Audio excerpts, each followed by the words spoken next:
I never thought I'd find myself at the center of a neighborhood war that would end with someone facing federal charges, but life has a way of surprising you when you least expect it. My name is Alex Carter, and after serving 2 tours in Afghanistan, I was diagnosed with PTSD. The nightmares, anxiety, and hypervigilance were taking a serious toll on my daily life. That's when my VA therapist suggested I get a service dog. Enter Bella, a beautiful 2-year-old German Shepherd trained specifically to help veterans like me.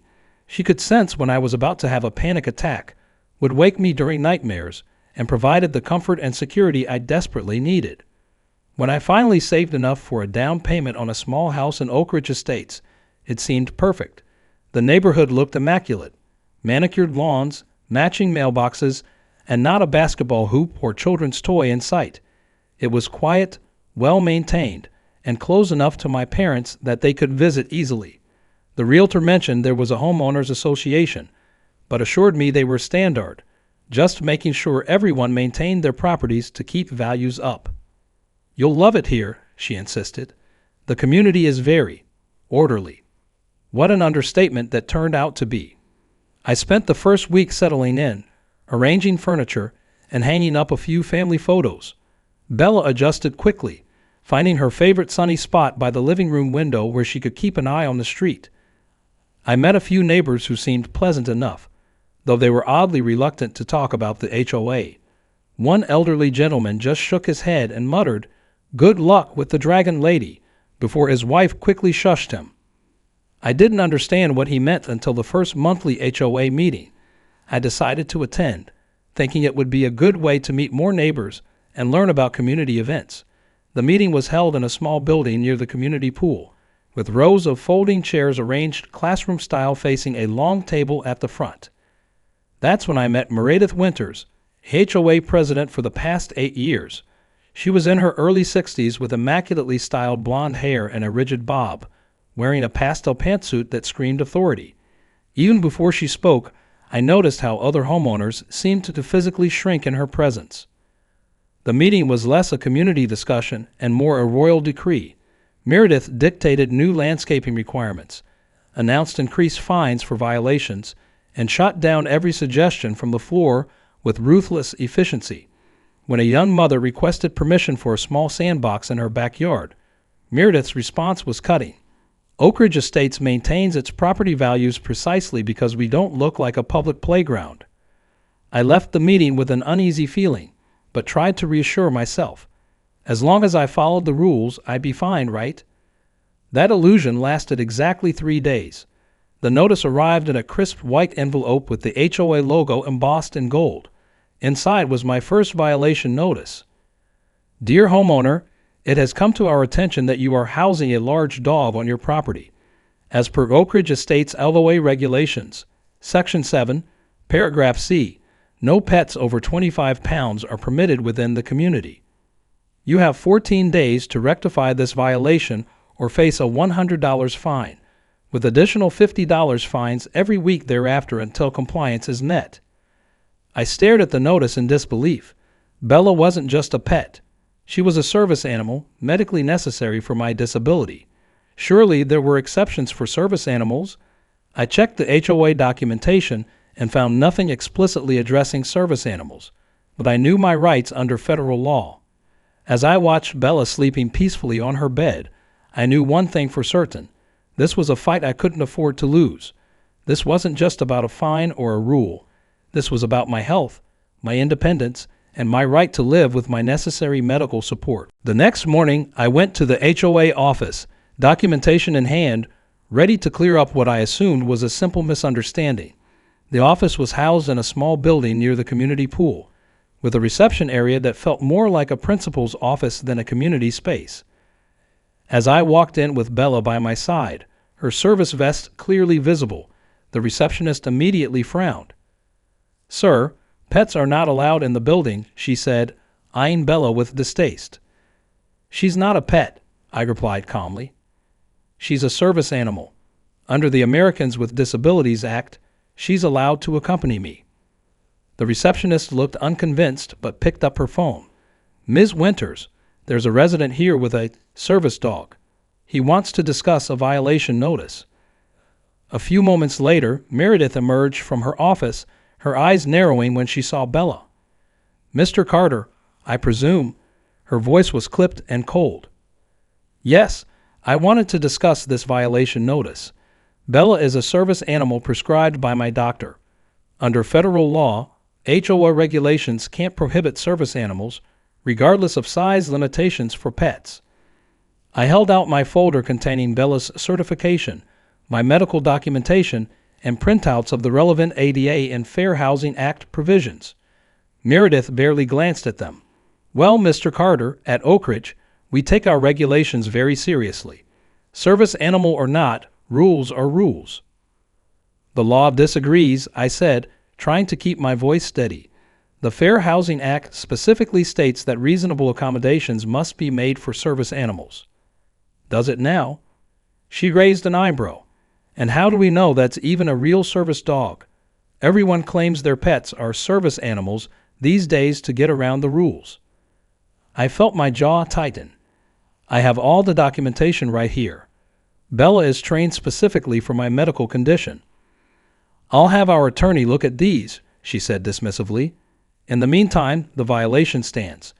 If you wish to appeal, you can submit a formal request to the board, which meets next month." "Next month?" I said. "The fine starts in 2 weeks. Then I suggest you find temporary accommodation for your companion until we sort this out." She smiled, but it didn't reach her eyes. "Or pay the fine. Your choice, Mr. Carter." As she turned to walk away, she added over her shoulder, "And do keep that animal on a short leash. We've had complaints about dog waste in the common areas." "Bella is fully trained," I said firmly, "and we always clean up after our walks." "Of course you do," she replied, not bothering to hide her skepticism. "Welcome to Oak Ridge, Mr. Carter." That evening, when I checked my email, I found a message from the HOA with an attachment, a 12-page service animal accommodation request form that required notarized statements from my doctor, Bella's trainer, and 3 character references. At the bottom was a note informing me that the board would review my request at their next meeting, 6 weeks away. I printed the form and stared at it, my hands beginning to shake with a mixture of anger and anxiety. Bella sensed my distress and pressed against my leg. I took a deep breath, focusing on her presence as I'd been trained to do. This wasn't just bureaucratic red tape. It was deliberate obstruction. The ADA and Fair Housing Act were clear. Service animals weren't subject to pet restrictions, and requesting excessive documentation was itself a form of discrimination. I picked up my phone and scrolled through local attorney listings, looking for someone who specialized in housing discrimination. This was no longer about appealing to Meredith's better nature. It was clear she didn't have one. This was about standing up for my rights and Bella's. As I made the call, I glanced at the calendar. The 14-day countdown was ticking, and Meredith Winters had made it clear she expected me to either pay up or give up. She was about to learn that veterans don't surrender easily. Over the next 3 weeks, the situation deteriorated rapidly. I submitted the excessive paperwork for Bella while simultaneously sending a formal letter citing the relevant federal laws that protected service animals. My newly hired attorney, Sarah Jenkins, had helped draft the letter, making it clear that the HOA was potentially violating both the Americans with Disabilities Act and the Fair Housing Act. In response, I received 2 more violation notices, one for unauthorized landscaping modifications. I had planted flowers in the pre-existing flower beds, and another for improper trash can storage. My can had been visible from the street for apparently 30 minutes too long on collection day. "She's trying to drown you in violations," Sarah explained when I forwarded her the notices. "It's a common intimidation tactic. If she can't get you on the dog, she'll find other ways to make your life difficult." But Meredith wasn't just targeting me. As I began to meet more neighbors, I discovered I wasn't alone in facing her tyranny. One evening, while walking Bella, I ran into the Rodriguez family across the street. Their 2 children were hurriedly putting away bicycles in the garage. "Sorry about the rush," Mr. Rodriguez explained. "If Meredith drives by and sees bikes in the driveway after 6 p.m., It's an automatic $50 fine. We've already gotten 3 citations this month." "That seems excessive," I replied. He lowered his voice. "Everything is excessive with her. The funny thing is, her friend Carol down the block has lawn gnomes everywhere, and she never gets cited for unapproved decorative elements. The rules only seem to apply to certain people." Similar stories emerged as I met more residents. Mrs. Liu, a widow in her 70s, had been fined because her roses grew 2 inches taller than regulation. The Johnson family had been threatened with legal action over their son's treehouse, which had existed for 5 years before Meredith suddenly decided it violated the aesthetic integrity of the neighborhood. The breaking point for many came when Diane and Howard, an elderly couple 2 doors down from me, received a $500 fine because their grandson had installed a temporary wheelchair ramp when Howard came home from hip surgery. The ramp had been removed after 3 weeks, but Meredith insisted the fine stood because they hadn't obtained prior approval. When I heard this, something snapped.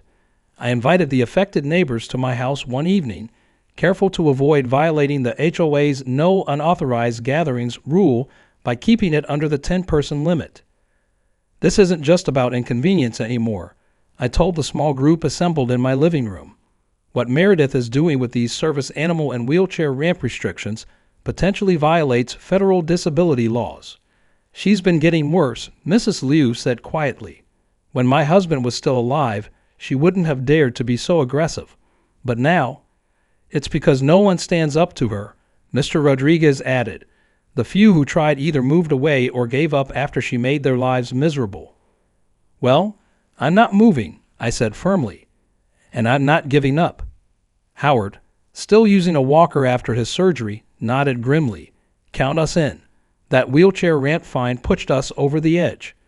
Meredith's response to our budding resistance was swift and ruthless. The day after our meeting, every person who had attended received a violation notice for something.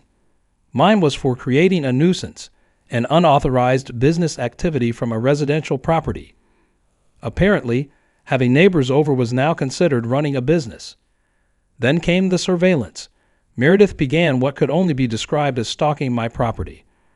Her silver Mercedes would drive by slowly multiple times a day. Twice, I caught her taking pictures of my yard from the street. Once, I spotted her following Bella and me on our morning walk, clipboard in hand.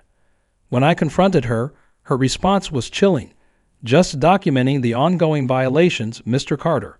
It's my responsibility as HOA president to ensure compliance." The message was clear. This wasn't just about rules anymore. This was personal. And Meredith Winters was prepared to do whatever it took to drive me out of Oak Ridge Estates. The weeks of constant harassment were taking a toll. My PTSD symptoms, which had been manageable with Bella's help, began to worsen under the stress. I found myself jumping at every car that drove past my house, checking my mailbox with dread, and waking up in the middle of the night to make sure no one was vandalizing my property. The fines were piling up. Despite my attorney's cease and desist letter, Meredith continued issuing violations for increasingly trivial infractions. My grass was half an inch too tall. My mailbox was not the approved shade of black. The American flag I had displayed, which was protected by federal law, was improperly illuminated at night. But the real breaking point came on a Tuesday morning when I returned from a VA appointment to find a tow truck parked in front of my house and Meredith's standing in my driveway with 2 men in suits. I pulled up beside them and got out of my car. "What's going on here?" "Mr. Carter," Meredith said with a satisfied smile. "This is Mr. Reynolds, our HOA attorney, and Mr. Diaz from Code Enforcement. Your vehicle has been identified as violating community standards." I looked at my perfectly ordinary sedan, parked in my own driveway. "What violation?" The attorney stepped forward. "Your vehicle has been observed parked in the driveway for more than 72 consecutive hours, which violates Section 12 of the HOA covenants. Vehicles must be moved every 72 hours, even if only temporarily." "That's absurd," I said. "I drove this car yesterday and the day before." "Do you have proof of that?" Meredith asked sweetly. "Because our security footage only shows the vehicle leaving today, for the first time in 4 days." It was a blatant lie. I had driven to the grocery store just the previous afternoon. "You can't tow a car from my private driveway," I argued, turning to the tow truck driver. "Actually, they can," the attorney interjected. "The HOA covenants you signed give the association authority to enforce regulations on private driveways. The towing fees will be added to your account, along with the violation fine." I felt my heart racing and my hands beginning to shake, the start of a panic attack. Bella, sensing my distress, pressed against my leg. I took a deep breath, focusing on her presence as I'd been trained to do. "This is harassment," I said finally, "and I have the vehicle's GPS data to prove it was moved yesterday." The code enforcement officer, who had remained silent until now, looked uncomfortable. "Perhaps we should verify that before proceeding with the tow." Meredith's smile faltered. "That won't be necessary. We have our documentation." "Actually," I said, pulling out my phone, "I have a tracking app for my car.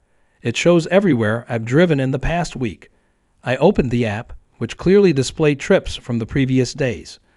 The code enforcement officer examined my phone and then nodded. "This appears to contradict the violation claim, Ms. Winters." Meredith's face tightened. "That app could be showing anything. We have our security footage." "Then you won't mind sharing that footage with my attorney," I interrupted, "because what you're doing right now could constitute fraud and harassment." The HOA attorney whispered something to Meredith, who looked increasingly agitated. "Fine," she snapped. "We'll review the evidence again, but your violations for the dog and the unauthorized meeting still stand." As they left, with the tow truck driver grumbling about wasted time, Meredith paused. "You're fighting a losing battle, Mr. Carter. I've been running this community for 8 years. People who challenge me don't last long in Oak Ridge." That night, I received a call from Howard. "Did you hear what happened at the Liu house?" he asked without preamble. "No, what's going on?" "They've been fined $2,500 for persistent landscaping violations and threatened with a lien on their property if they don't pay within 30 days. Mrs. Liu is in tears. She can't afford that on her fixed income." I sat at my kitchen table surrounded by HOA notices, legal documentation, and a growing file of evidence of Meredith's targeted harassment. Bella lay at my feet, occasionally looking up with concerned eyes. Something inside me snapped. The constant stress, the flagrant abuse of power, the targeting of vulnerable residents. It was too much. "This ends now," I said quietly. "Meredith Winters has had her reign of terror. It's time to fight back, for real." The next morning, I took a personal day from work and set my plan in motion. First, I called my attorney, Sarah, and upgraded our relationship from consultation to full representation. Then I started making calls to the Department of Housing and Urban Development, to the state's Attorney General's office, to the county's property ombudsman, and to every relevant regulatory agency I could identify. "We need to document everything," Sarah advised. "Every notice, every interaction, every witness statement." Meredith has been operating unchecked for years because no one's built a proper case against her. But I knew bureaucratic wheels turn slowly. We needed more immediate action to protect vulnerable neighbors like Mrs. Liu. I remember the flyer I'd seen weeks ago announcing HOA board elections in 2 months. Meredith had run unopposed for years. No one dared challenge her. That was about to change. I drafted a simple but powerful campaign announcement. "Neighbors, it's time for change. I'm Alex Carter, and I'm running for HOA president to restore fairness, transparency, and community to Oak Ridge Estates. No more selective enforcement. No more excessive fines. No more harassment. Together, we can make this a neighborhood we're proud to call home." I printed hundreds of copies and enlisted the help of Howard, Diane, the Rodriguez family, and several other neighbors to distribute them to every house in the community. I created a simple website documenting cases of HOA overreach and outlining my platform for reform. I set up an anonymous tip line for residents to report their experiences with the current administration. The response was overwhelming. Within days, dozens of homeowners had contacted me with their own horror stories. Some had been silently suffering under Meredith's reign for years, afraid to speak out. Others had complained in the past, but been quickly silenced through intimidation or increased harassment. "I can't believe someone's finally standing up to her," one neighbor wrote in an email. "My daughter wanted to put up a small swing set 2 years ago, and Meredith personally came to tell us it would destroy property values. When we pointed out that 3 other yards had play equipment, she fined us for our fence height the next day." Meredith's reaction was predictable. 2 days after my flyers went up, I received a violation notice for unauthorized solicitation within the community. When I checked the HOA regulations, there was indeed a rule against commercial solicitation, but nothing prohibiting communication about community governance. The next day, my neighbor across the street texted me a photo of Meredith removing my flyers from community bulletin boards while leaving her own campaign materials untouched.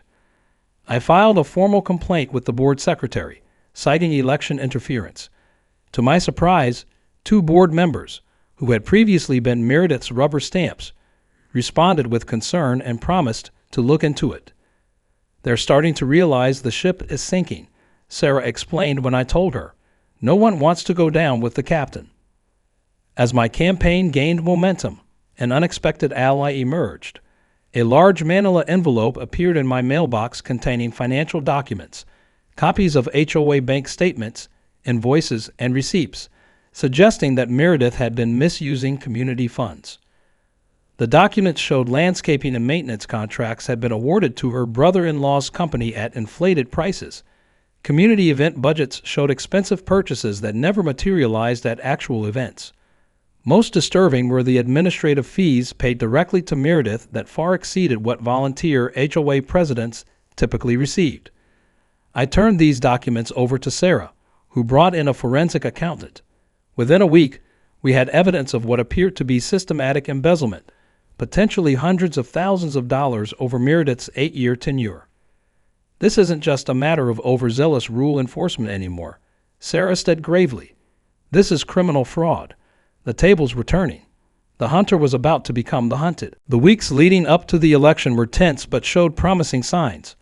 The initial wave of violation notices slowed as Meredith found herself under increasing scrutiny from the board. 3 members had openly distanced themselves from her, and 2 had even endorsed my candidacy.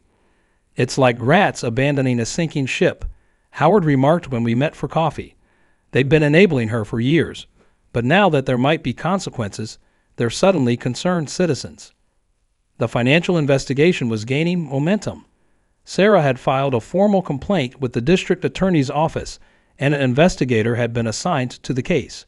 The HOA's longtime accounting firm, facing questions about their failure to identify the irregularities, suddenly terminated their contract.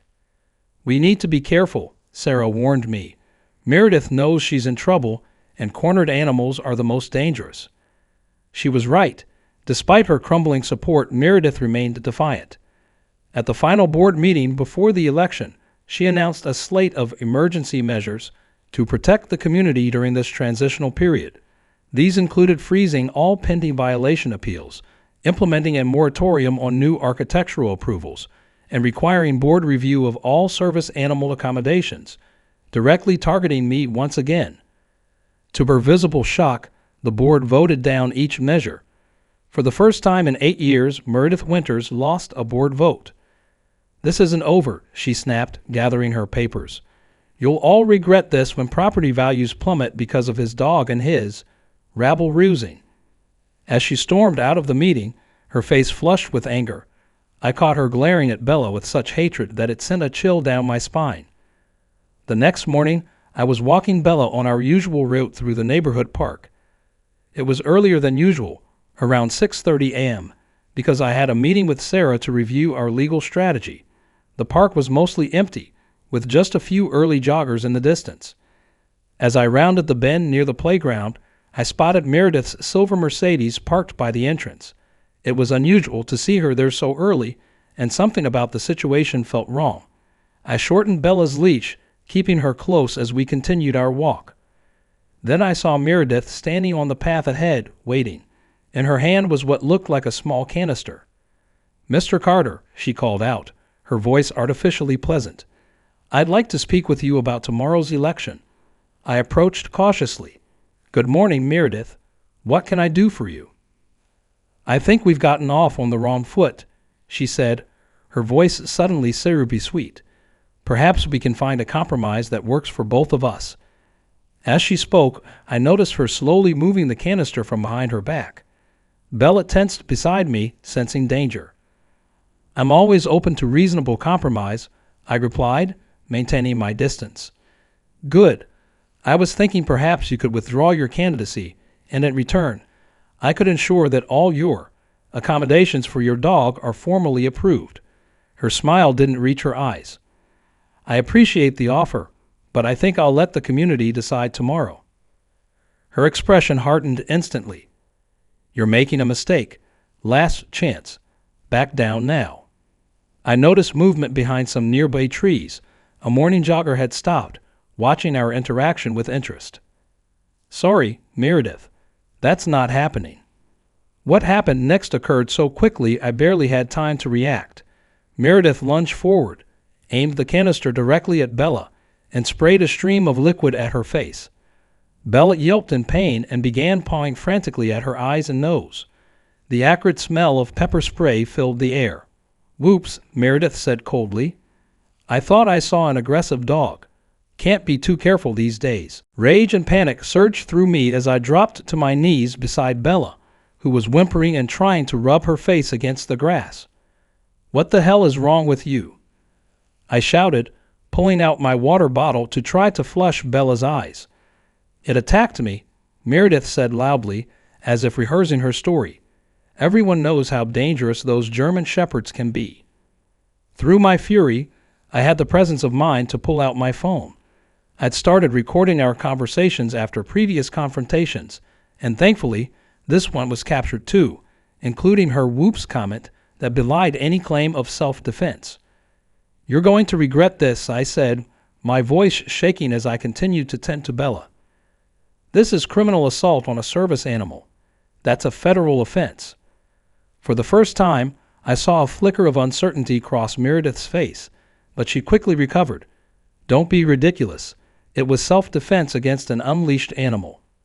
We'll see who the board believes, their president of 8 years or the troublemaker who's been breaking rules since day one." As she walked away, I called my veterinarian and then the police. What Meredith didn't know was that the entire incident had been witnessed by 3 early morning joggers who had stopped in shock just around the bend in the path. The next few hours were a blur of activity. The responding police officers took my statement and the video evidence, interviewed the witnesses, and documented Bella's condition. The veterinarian confirmed pepper spray exposure and treated Bella's eyes and nasal passages, noting in her medical report that this was a deliberate attack on a clearly marked service animal. By afternoon, what had started as a local police matter had escalated. Because Bella was a service dog, attacking her wasn't just animal cruelty. It was a federal offense under the Americans with Disabilities Act. The officers informed me that they were referring the case to the district attorney's office and notifying federal authorities. Word of the incident spread through the neighborhood like wildfire. By evening, a crowd of concerned neighbors had gathered outside my house, bringing food, dog treats, and messages of support. The Rodriguez children had made a "Get Well Soon" banner for Bella. Howard and Diane organized a neighborhood watch to ensure no one vandalized my property in retaliation. That night, while Bella rested on her bed, still subdued from the attack, I received a call from Sarah. "The police just executed a search warrant on Meredith's house," she said, her voice tense with excitement. "They found not only the pepper spray but also a journal documenting her campaign against you and other problem residents. And get this, when they arrived, she was shredding financial documents. They've seized everything." 2 days later, Meredith Winters was formally charged with assault on a service animal, animal cruelty, assault and battery, and destruction of evidence. When the financial documents were reviewed, additional charges of embezzlement, fraud, and misappropriation of HOA funds were added. The emergency board meeting that followed was standing room only. The remaining board members voted unanimously to remove Meredith from her position, freeze all HOA accounts pending forensic audit, and postponed the election for 30 days to allow for a complete examination of the association's governance and finances. My phone rang constantly with calls from neighbors, local news reporters, and even disability rights organizations that had gotten wind of the story. Bella, still recovering from the attack, became something of a local celebrity. 1 month after the incident, I sat in the courtroom as Meredith Winters, now stripped of her power and facing multiple felony charges, was led in for her preliminary hearing. Gone was the imperious HOA president in her pastel pantsuit. She looked smaller somehow in her navy blue blouse and slacks, her perfect bob now showing gray roots. As our eyes met across the courtroom, I realized something important. This wasn't just about Bella and me anymore. This was about standing up to bullies everywhere who have used their power and hurt the vulnerable. And for once, justice was being served. 1 year after Meredith began serving her sentence, Oak Ridge Estates was practically unrecognizable, in the best possible way. The trial had been relatively short but impactful. Despite her attorney's efforts to paint her as a dedicated community volunteer who had a momentary lapse in judgment, the evidence against Meredith was overwhelming. My video recording, the eyewitness accounts, the documented history of discrimination, and the financial records all told the same story: a pattern of corruption, harassment, and abuse of power spanning years. In the end, the jury took just 4 hours to find her guilty on all counts. The judge's sentence was firm: 18 months in federal prison, 3 years of supervised release, full restitution of the embezzled funds, which totaled over $340,000, and a permanent injunction barring her from serving on any HOA board or similar position of authority in the future. The delayed HOA election had finally been held with record turnout. I had been elected president, along with a board composed entirely of new members committed to transparency and fairness. Our first official act had been to hire an independent management company to handle the day-to-day operations of the community, with strict oversight and regular financial audits. We had completely rewritten the HOA bylaws with input from the entire community. The new rules emphasized clarity, fairness, and reasonable accommodations. We established a 3-person review committee for all violations to prevent selective enforcement, implemented a transparent appeals process, and created reasonable exceptions for hardship cases. The playground where Bella had been attacked had been renovated and expanded, funded in part by the restitution payments. A new section had been added, a small dog park with a plaque that read Bella's Corner, where every dog is welcome. On a warm Saturday morning, I sat on a bench at the edge of Bella's Corner, watching her play with several other neighborhood dogs. Her service vest was off. This was her playtime, but everyone knew and respected her special status in the community.